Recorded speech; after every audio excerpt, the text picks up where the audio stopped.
Assalomu alaykum, hurmatli kanalimiz obunachilari. Navbatdagi video darsimizda 16-mart kuni ikkinchi seminarda tushgan 43-savol poliglotga doir savollar tahlilini ko'rib chiqamiz. Video yechimini. Buni yechimini kanalimga joylagan edim. O'sha imtihon tushgan paytda faqat video qilishga qaror qildim, chunki keyingi milliy sertifikat imtihonlarida bu yana qayta takrorlanishi mumkin. O'zi 25-yanvar kuni poliglotga doir savol tushgan edi. Unda tetraploid to'plam edi. Hozirgi milliy sertifikat imtihonida geksaploid to'plam tushgan, balki keyingi milliy sertifikat imtihonida oktaploidga doir savol tushishi mumkin. Shuning uchun bu savolni yaxshilab tushunib olishimiz kerak. Keyingi sertifikat imtihonlarida biz ishlay olishimiz uchun. Xo'p, savol tahlilini ko'rib chiqamiz. Xo'p, karam uzunligida urug' ko'zning qalin bo'lishi katta, yupqa bo'lishi kichkina aginalga bog'liq bo'lib turibdi. Demak, diploid to'plamli katta kichik aginalga urug' ko'z qalin uzunlikdan geksaploid to'plamli uzunlik olindi. Ushbu uzunlik o'zini urug'lantirish natijasida f1da 1/2 uzunlik olingan bo'lsa, demak biza olib chiqishimiz kerak. So'ragan narsasini. Demak, 3-savol.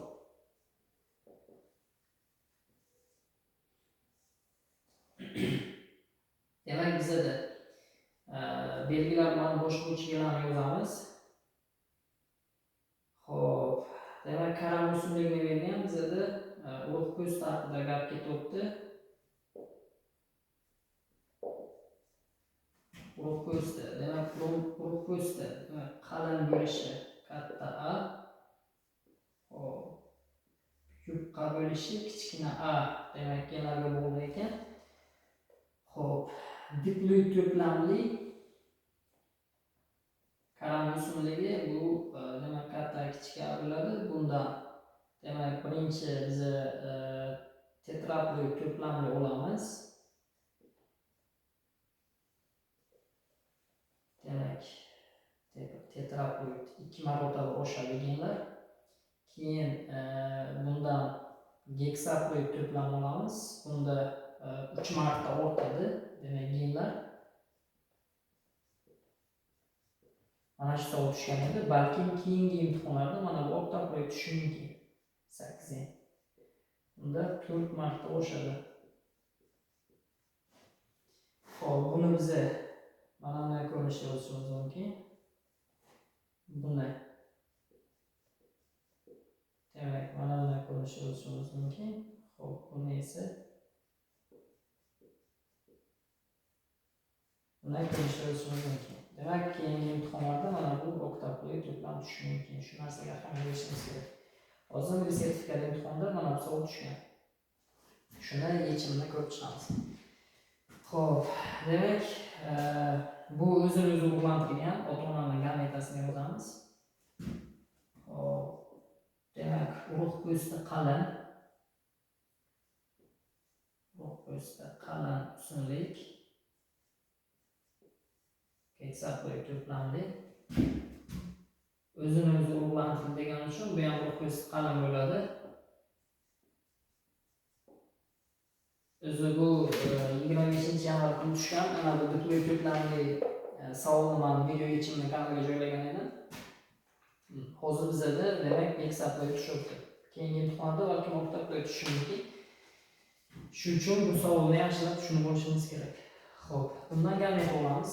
Demak, buni o'zi bitta gamet hisoblanadi. Xo'p, buni o'zaro kombinatsiyasidan 9 ta demak gameta chiqadi bundan. Xo'p, yana kombinatsiyasidan 9 ta trizgota degan gameta chiqadi va bitta bu yana monozigot gametlar chiqadi. O'zaro bir-biri bilan kombinatsiyasidan. Buni batafsil yana poliglotga o'zi bitta mavzu qilib o'taman, chunki poliglotga murakkab bitta mavzulardan biri bu bilamiz, poliglotga muvozanatli va muvozanatsiz bo'ladi.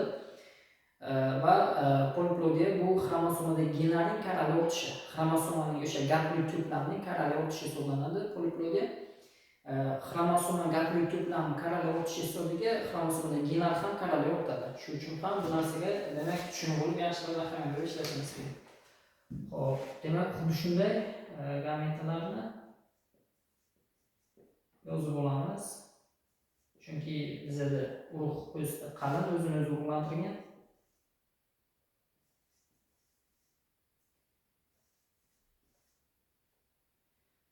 bundan 9 ta, bundan 9 ta, bundan bitti.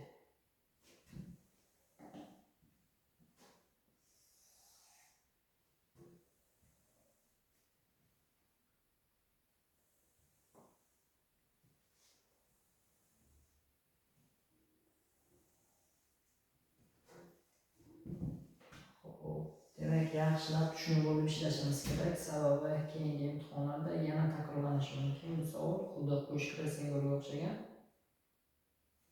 Shuning uchun demak tushunib olib ishlashimiz kerak savolni.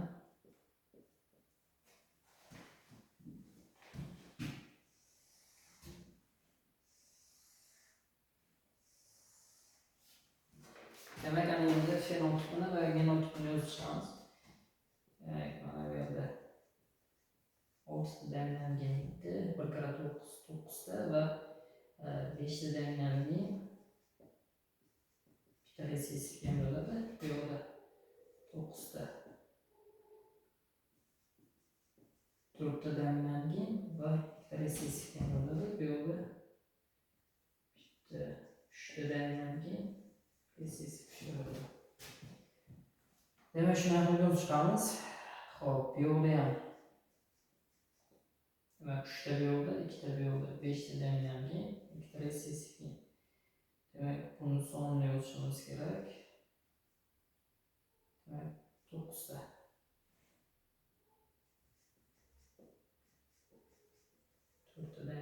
Demek 9 kira 9 81 ta bo'ladi. Demak 81 ta bo'ladi. 3 tadan yana bo'lish kerak. Xo'p, bu yerda esa 2 tadan yana bo'ladi. Soni 9 ta.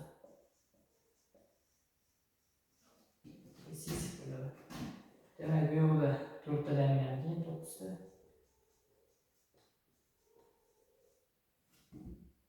Bu yerda demak 81 ta.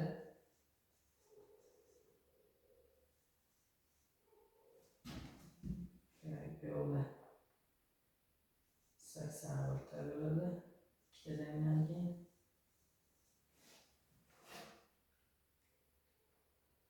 xo'p, demak bu yo'lda 9 ta, bittadan keyin bo'ladi. Qolganlar resessiv bo'ladi 5 taga.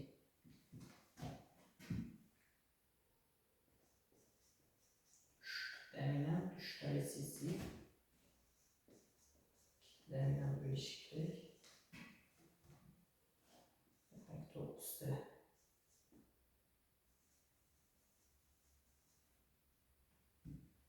Bo'lish kerak. Xullas bundan nasıl resessiv. 3 ta 9 ta. Xo'p, yozib oldik. Ana endi fenotipni yozib chiqamiz. Demak bizda qalin bo'ladi. Katta bo'lsa yupqa bo'ladi. Demak bu qalin. Fenotipni yozib chiqamiz. Bu ham qalin, bu ham qalin, bu ham qalin. Damlanganlar soniga bog'liq emas. Damlangan bo'lsa urug' po'sti qalin bo'ladi. Bu ham qalin, qalin, demak qalin, qalin. Bu ham qalin, qalin,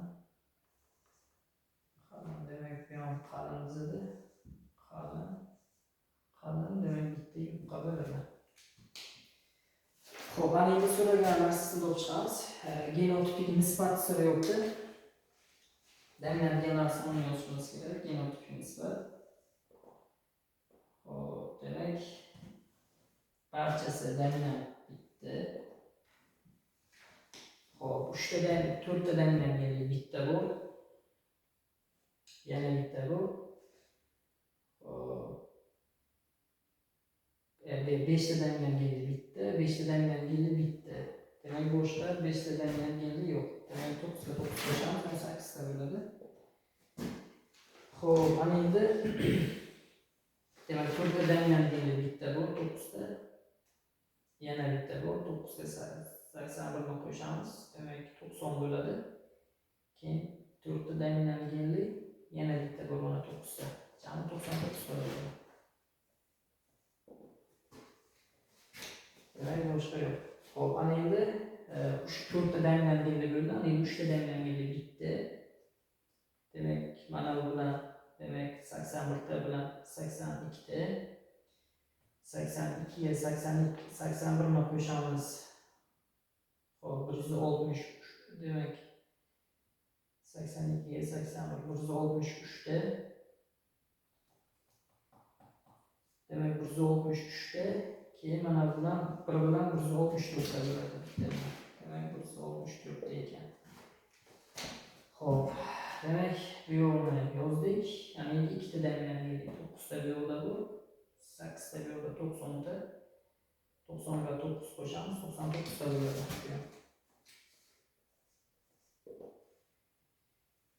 Xo'sh, ana endi bitta dominant keldi. Demak 9 ta bu yo'lda, 9 ta bu yo'lda 8 ta. Dominant yo'q, bitta. Demak, bu genotipik nisbat ana endi besida fenotipik nisbat hisoblanib turibdi besida. Demak, fenotipik nisbat. Xo'p, demak bu A'sini javobi, demak bu B'sini javobi fenotipik nisbat. Hammasini qo'shib chiqamiz.